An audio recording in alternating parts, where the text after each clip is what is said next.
Hello friends, ഇന്നൊരു fish ഫ്രൈയുടെ recipe ആയിട്ടാണ് വന്നത്. ഇതിനു വേണ്ടി ഞാൻ 10 പീസ് മീൻ എടുത്തിട്ടുണ്ട്.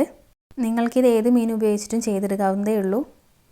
ഇതിൻ്റെ മസാല ചെയ്തെടുക്കാൻ വേണ്ടി 2 ചെറിയ പീസ് ഇഞ്ചി എടുത്തിട്ടുണ്ട്. 10 അല്ലി വെളുത്തുള്ളിയും കുറച്ച് കറിവേപ്പിലയും ചേർത്ത് നല്ലപോലെ ഒന്ന് അരച്ചെടുക്കണം. ഇത് അരച്ചെടുക്കുമ്പോൾ തന്നെ 1/4 ടീസ്പൂൺ പെരിഞ്ജീരകവും ചേർത്ത് കൊടുത്തിട്ടുണ്ട്.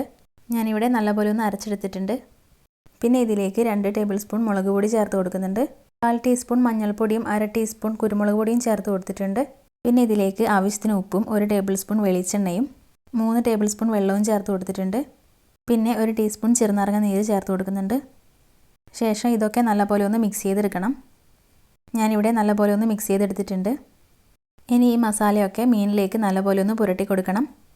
എല്ലാ മീനിലും ഞാൻ മസാല നല്ലപോലെ ഒന്ന് പുരട്ടി കൊടുത്തിട്ടുണ്ട്. ഇനി ഇതൊരു 10 മിനിറ്റ് റെസ്റ്റ് ചെയ്യാൻ വെക്കണം. അപ്പോഴാണ് മസാലയൊക്കെ മീനിൽ നല്ലപോലെ പിടിച്ച് കിട്ടുള്ളൂ. മീനൊക്കെ റെസ്റ്റ് ചെയ്യാൻ വെച്ചിട്ട് 10 മിനിറ്റ് ആയിട്ടുണ്ട്. ഇനി ഒരു പാൻ അടുപ്പിൽ വെച്ച് ഇതിലേക്ക് വെളിച്ചെണ്ണ ഒഴിച്ചു കൊടുക്കണം. മീൻ ഫ്രൈ ചെയ്തെടുക്കാൻ ആവശ്യത്തിനുള്ള വെളിച്ചെണ്ണ ഒഴിച്ചു കൊടുക്കാം. എണ്ണ ചൂടായി വരുമ്പോൾ ഇതിലേക്ക് മീൻ വെച്ച് കൊടുക്കണം. പിന്നെ ഞാൻ ഇതിലേക്ക് കുറച്ച് കറിവേപ്പില ചേർത്ത് കൊടുക്കുന്നുണ്ട്. ഇനി ഇതിൻ്റെ 2 സൈഡും നല്ലപോലെ ഒന്ന് ഫ്രൈ ചെയ്തെടുക്കണം. ഒരു സൈഡൊന്ന് ഫ്രൈ ആയി വരുമ്പോൾ നമുക്ക് തിരിച്ചിട്ട് കൊടുക്കാം.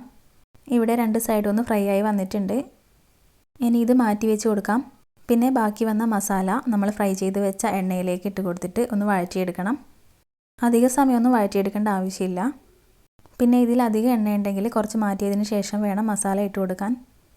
പിന്നെ ഞാൻ ഇതിലേക്ക് കുറച്ച് കറിവേപ്പില ചേർത്ത് കൊടുക്കുന്നുണ്ട്. വീണ്ടും ഒന്ന് വഴറ്റി കൊടുക്കാം. ഈ മസാല വഴറ്റിയെടുക്കുമ്പോൾ സ്റ്റൗ ലോ ഫ്ലെയിമിൽ തന്നെ ആയിരിക്കണം. പിന്നെ നമ്മൾ ഫ്രൈ ചെയ്ത് വെച്ച മീൻ ഇതിലേക്ക് ഇട്ട് കൊടുത്തിട്ട് നല്ലപോലെ ഒന്ന് മിക്സ് ചെയ്തെടുക്കണം. മിക്സ് ചെയ്തെടുക്കുമ്പോൾ മീൻ ഉടഞ്ഞു പോവാതെ ശ്രദ്ധിക്കണം. ഇനി സ്റ്റൗ ഓഫ് ചെയ്ത് കൊടുക്കാം. ഫിഷ് ഫ്രൈ ഇവിടെ റെഡി ആയിട്ടുണ്ട്. നിങ്ങളിനി മീൻ ഫ്രൈ ചെയ്തെടുക്കുമ്പോൾ ഇതുപോലെ ഒന്ന് ചെയ്ത് നോക്കണം. സൂപ്പർ ടേസ്റ്റാണ്. പിന്നെ വീഡിയോ ഒന്ന് ലൈക്ക് ചെയ്യാനും നമ്മുടെ ചാനൽ ഇതുവരെ സബ്സ്ക്രൈബ് ചെയ്തിട്ടില്ലെങ്കിൽ ഒന്ന് സബ്സ്ക്രൈബ് ചെയ്ത് സപ്പോർട്ട് ചെയ്യാനും മറക്കരുത്.